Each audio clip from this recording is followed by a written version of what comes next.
Kalad ka rin tayo for today's video!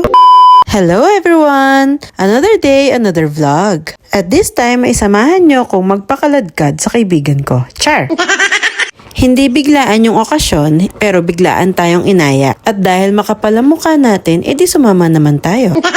Duty si Rain kaya hindi namin siya kasama. Pero dahil mabait na asawa tayo, bago tayo sumama sa kaibigan natin ay nagpaalam muna tayo. Yan! Mabait na asawa o takot sa asawa? Ang sarap naman talaga mag-celebrate ng birthday, di ba? Lalo na kung may friends kang katulad ko na makapal ang mukha. Char! Sa panahon ngayon, hindi na uso ang sensitive. Be thankful kahit na last minute invite pa yan. Ang importante, busog. Char! At syempre, bukod sa pagkain ay ito talaga yung habol ko. Bingo! Yung tipong sila na nga ang nagluto ng pagkain ay sila pa itong may pa-prices. Hi, talking about swerte sa kaibigan. Char! Oh, 68. B49. Ano? 49. B5. My 4. My 4. My 3. 43. Oh my gosh.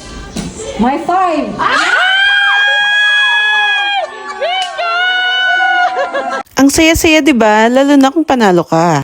Matapos ang ilang talo, ang ilang laro pala, ay tumigil muna kami para kumain ulit. Walang kakain hanggat walang nahuhuling isda. Muro yarn. Char.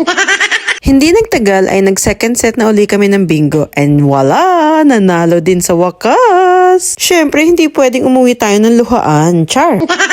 Late na nga kaming nakauwi at pangit din ang panahon kaya hindi ko pwedeng tulugan ang aking driver. An hour and a half later at nakauwi na nga rin kami. Buti na lang at na-timingan namin na hindi masyadong malakas ang ulan. At kung umabot ka sa parte ng video na to ay maraming salamat sa panonood. Sana ay mag-follow ka na rin. Char!